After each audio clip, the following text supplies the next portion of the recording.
Detective James Miller stood in front of the small shoe shop on Baker Street. The old wooden sign above read Vandermeer's Traditional Dutch Shoes in faded gold letters. Inside, the scene was troubling. Display shelves were knocked over and wooden shoes lay scattered across the floor. Mr. Vandermeer, the 65-year-old shop owner, had been found unconscious that morning. More strange was that only one item was missing: a single antique wooden shoe that had been displayed in the front window for 20 years. Who would steal just one shoe? Officer Roberts asked, scratching his head. Miller bent down to examine the mess. Among the scattered shoes, something caught his eye: tiny bits of blue paint. He carefully collected them in an evidence bag. "Tell me about the stolen shoe," Miller asked Mrs. Vandermeer, who sat worried by her husband's empty desk. "It was very special," she said, her Dutch accent thick with emotion. "Hand-carved by my husband's grandfather in 1920. It was painted with traditional Dutch windmills in blue and white. We never sold it because it was a family treasure."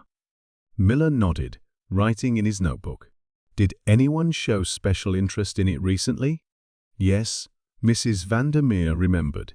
"Last week, a well-dressed man came in 3 times to look at it. He said he was a collector. He offered us $5,000, but we refused to sell." The detective's next stop was the local art museum. His friend Sarah worked there as a curator.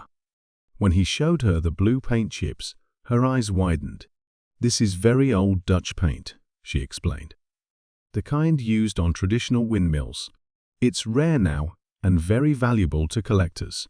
That afternoon, Miller checked the city's database of art collectors.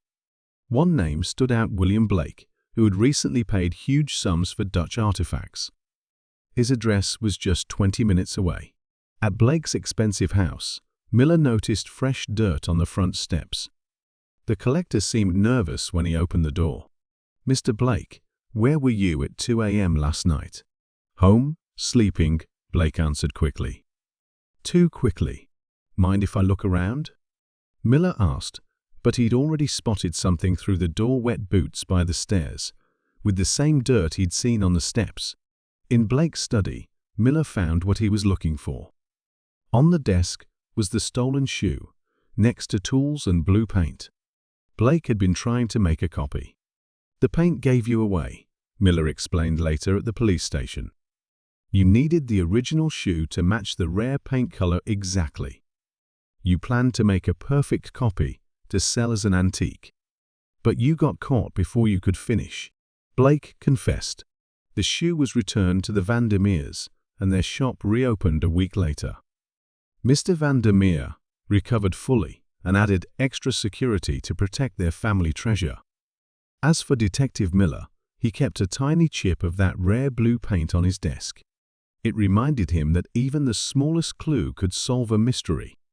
Later that month, Mrs. Vandermeer gave Miller a gift: a small wooden shoe keychain. "Not antique," she said with a smile, "but made with just as much care." Miller still uses that keychain today, and sometimes, when people ask about it, he tells them the curious tale of the Dutch shoe mystery.